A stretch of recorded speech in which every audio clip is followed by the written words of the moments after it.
Assalamualaikum warahmatullahi wabarakatuh. Jadi berhubung kita udah deket-deket presentasi ke SMA Negeri 5 Palembang tentang kebijakan dan tata kelola komunikasi, itu sebelumnya kita pasti butuh persiapan dulu. Nah, untuk yang pertama tuh kita perlu tahu tujuan dari presentasi itu apa. Nah, mungkin tentang topik yang bakal kita bahas itu kita perlu tahu apa yang bakal kita sampaikan nantinya pas presentasi.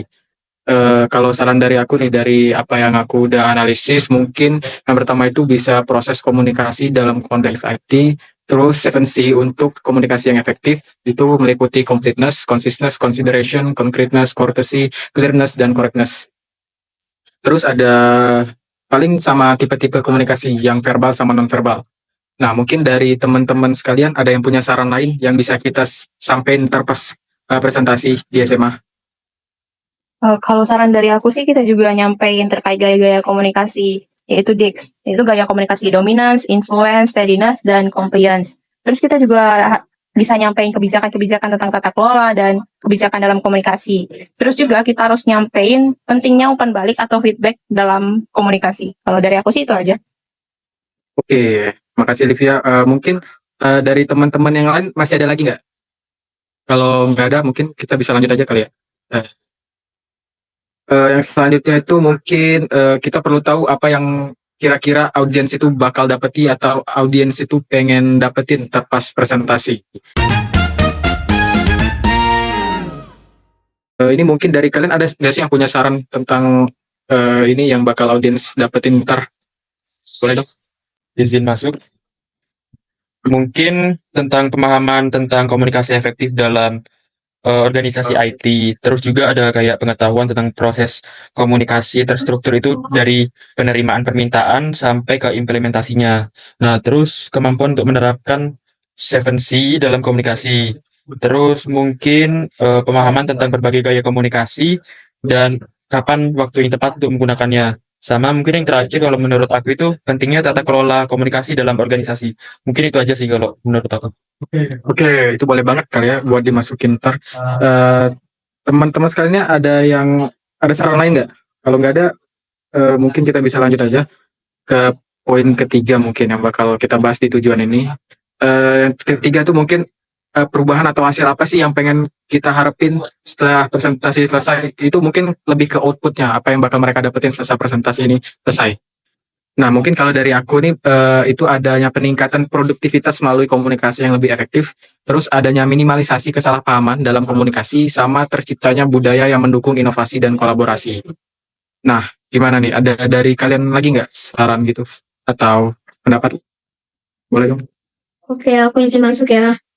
Kalau dari aku, mungkin pencapaian keunggulan operasionalnya dan kemampuan menerapkan komunikasi yang jelas dan efektif dalam lingkungan IT yang kompleks dan global. Mungkin itu saja sih dari aku. Boleh banget sih itu, Violin. Makasih BTW atas sarannya. Mungkin kita langsung lanjut aja setelah kita udah tahu nih tujuan dari presentasi ntar itu apa. Mungkin kita bisa lanjut ke bagaimana secara kita nganalisis audiens si anak SMA ini. Mungkin aku bakal oper ke Pipi dulu kali. Terima kasih.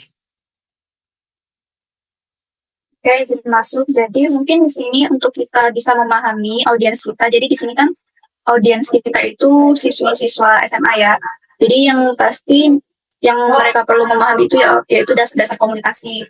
Terus juga usia rata-rata mereka itu 15 sampai 18 tahun, yang dimana mereka ini masih dalam tahap pembelajaran dan pengembangan keterampilan komunikasi dasar.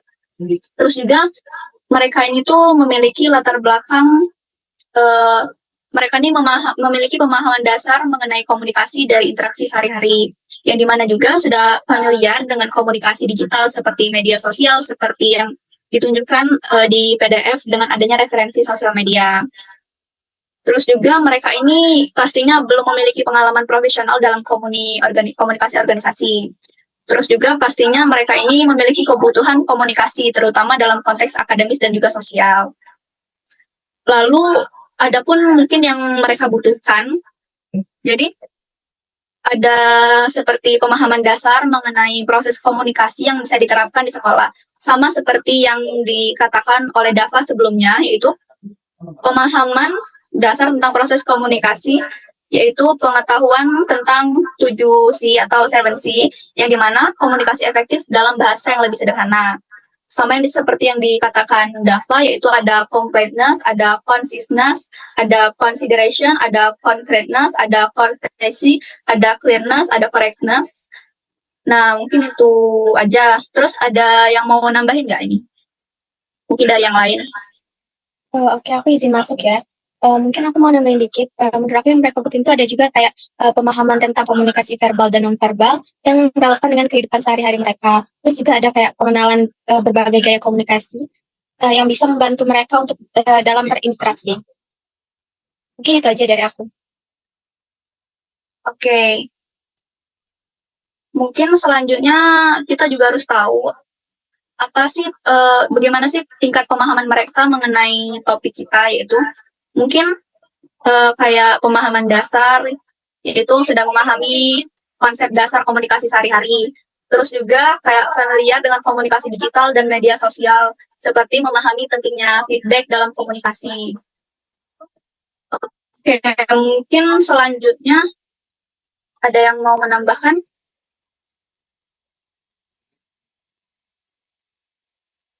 Nah, mungkin dari teman-teman sekalian ada nggak rekomendasi gitu atau saran-saran atau tambahan gitu terkait analisis audiens, mungkin dari kami tadi ada yang kurang, boleh?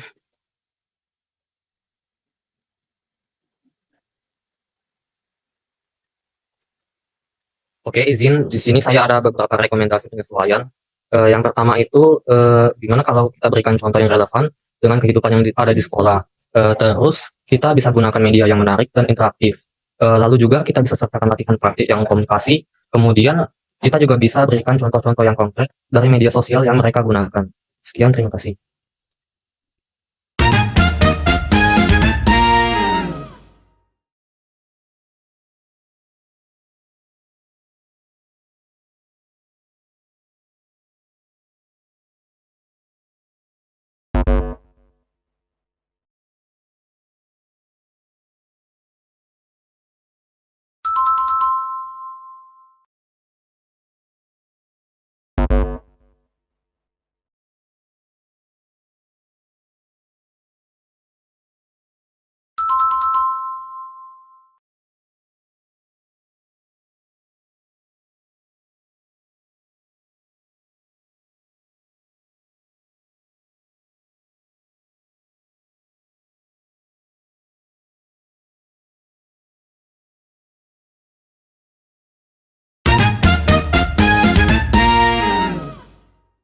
Assalamualaikum warahmatullahi wabarakatuh. Jadi kami dari kelompok 1 akan mempresentasikan hasil kerja kelompok kami mengenai dari tata kelola ke komunikasi. Next.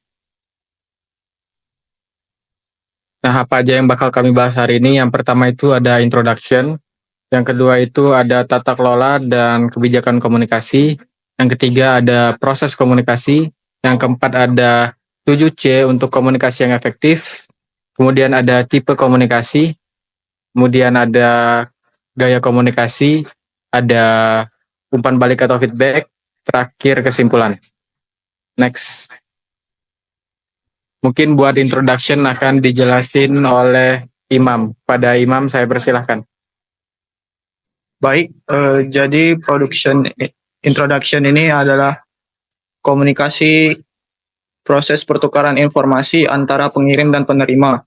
Jadi dalam organisasi teknologi informasi ini, komunikasi yang efektif sangat penting karena kompleksitas informasi teknis yang harus disampaikan dengan jelas kepada berbagai pemangku kepentingan.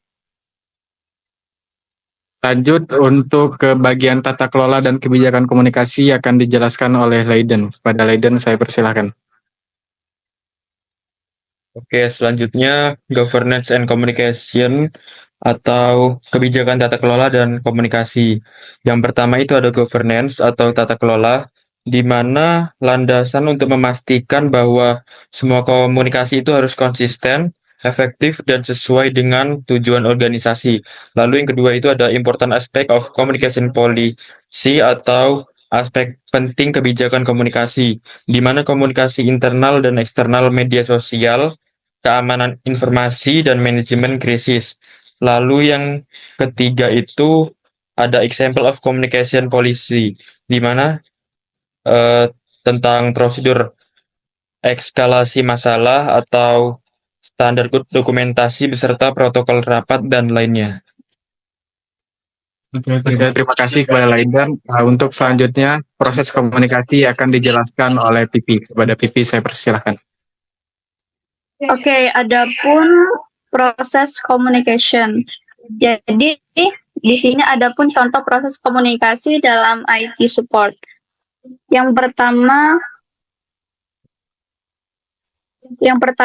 itu ada penerimaan permintaan, lalu yang kedua itu ada bagaimana cara kita memahami masalah, lalu yang ketiga yaitu diagnosa, lalu adapun usulan solusi, lalu ada pelaksanakan, verifikasi, dan juga masukan. Nah, di sini proses komunikasi dalam konteks IT itu adalah serangkaian langkah terstruktur yang memastikan bahwa informasi yang mengalir secara efektif dari sumber ke penerima. Oke, next.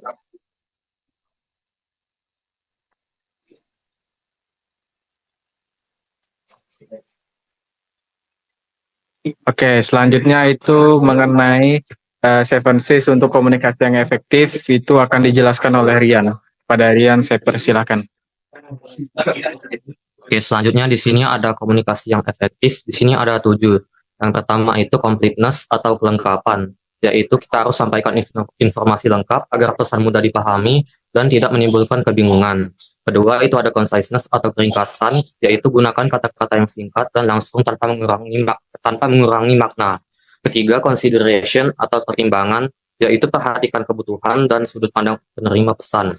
Kita harus gunakan bahasa yang sesuai. Keempat itu ada concreteness atau konkret, yaitu kita harus sampaikan pesan dengan spesifik dan berbasis fakta tanpa ambiguitas. Kelima itu ada courtesy atau kesopanan, yaitu gunakan bahasa yang sopan dan menghargai penerima untuk menjaga hubungan yang baik. Keenam itu ada clearness atau kejelasan, yaitu hindari istilah yang rumit, gunakan kata-kata yang jelas dan mudah dipahami. Terakhir itu ada correctness atau ketepatan, yaitu pastikan pesan bebas dari kesalahan, tata bahasa, fakta, atau data. Oke, terima kasih Rian. Selanjutnya, tipe-tipe komunikasi itu akan dijelaskan oleh Atia. Pada Atia, saya persilahkan. Oke, selanjutnya yaitu ada tipe komunikasi, yang mana tipe komunikasi ini ada 2, yaitu verbal dan non-verbal. Nah, untuk yang non-verbal itu seperti ekspresi wajah dan bahasa tubuh, lalu ada tanda, proxemic atau ruang lingkup, haptik, dan juga penampilan. Nah, lalu untuk yang verbalnya itu seperti lisan dan juga tertulis. Oke, terima kasih Atia. Selanjutnya ada gaya komunikasi. Itu akan dijelasin oleh Livia. Pada Livia, saya persilahkan. Baiklah, dalam gaya komunikasi itu ada 4. Yang pertama yaitu gaya dominance, yang memberikan informasi langsung ke intinya, berfokus pada hasil dan efisiensi. Yang kedua yaitu gaya influence, yaitu kita menggunakan pendekatan yang ramah dan interaktif. Kita juga memberikan ruang untuk diskusi. Nah, selanjutnya yang ketiga yaitu gaya steadiness, di mana kita memberikan informasi secara terstruktur dan bertahap, serta kita memberikan waktu untuk beradaptasi terhadap perubahan. Dan yang terakhir yaitu gaya compliance, di mana kita memberikan data dan analisis yang mendalam. Kita juga memberikan waktu untuk menganalisis informasi sebelum membuat keputusan. Oke, terima kasih. Livia, selanjutnya bagian feedback atau umpan balik itu bakal dijelaskan. Jadi evaluasi proyek atau survei kepuasan pengguna, yang dimana penting untuk menciptakan budaya di mana feedback diberikan dan diterima secara konstruktif. Kata kuncinya, jadi umpan balik dapat membantu mengidentifikasi kesalahpahaman dan meningkatkan kualitas interaksi. Oke, terima kasih Imam. Mungkin feedback tadi menjadi penutup dari presentasi kami pada hari ini. Kesimpulannya, komunikasi yang efektif adalah kunci keberhasilan organisasi IT. Menerapkan prinsip 7Cs, memahami berbagai jenis dan gaya komunikasi, dan menyadari perbedaan budaya sangat penting dalam lingkungan IT yang kompleks dan global. Tata kelola komunikasi yang kuat dipasang dengan keterbukaan terhadap masukan, menciptakan budaya yang mendukung inovasi dan kolaborasi. Dengan berfokus pada komunikasi yang jelas dan efektif, organisasi IT dapat meningkatkan produktivitas, meminimalkan kesalahpahaman, dan mencapai keunggulan operasional. Mungkin sekian dari kami, dari teman-teman audiens sekalian. Apakah ada yang ingin bertanya atau memberikan saran? Dipersilakan. Oke, di sini aku izin masuk ya. Di sini aku ingin bertanya pada slide PPT yang introduction itu.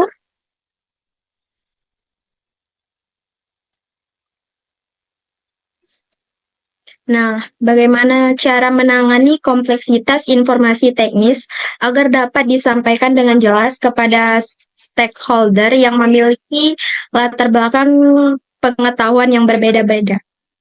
Mungkin itu saja sih yang aku tanyain. Izin menjawab dari pertanyaan Violin, ada beberapa cara yang dapat dilakukan. Yang pertama, kita dapat menyederhanakan istilah teknis ke dalam bahasa yang lebih umum dan mudah dipahami. Yang kedua, kita menggunakan analogi yang relevan dengan pengalaman stakeholder. Yang ketiga, membuat visualisasi atau diagram untuk konsep yang lebih kompleks. Yang keempat, menyediakan glosarium untuk istilah-istilah yang teknis. Dan yang terakhir, kita dapat melakukan penyampaian bertahap sesuai dengan tingkat pemahaman. Gimana mungkin dari Violin, apakah sudah puas dengan jawaban yang diberikan atau masih ada sanggahan? Oke, udah jelas. Makasih ya, Livia. Oke, terima kasih Violin atas pertanyaannya. Mungkin dari teman-teman sekalian masih ada nggak yang masih ingin bertanya? Mungkin udah nggak ada. Mungkin aku tutup aja presentasi kami kali ini, kelompok 1 mengenai dari governance menuju komunikasi. Kami akhiri. Wassalamualaikum warahmatullahi wabarakatuh.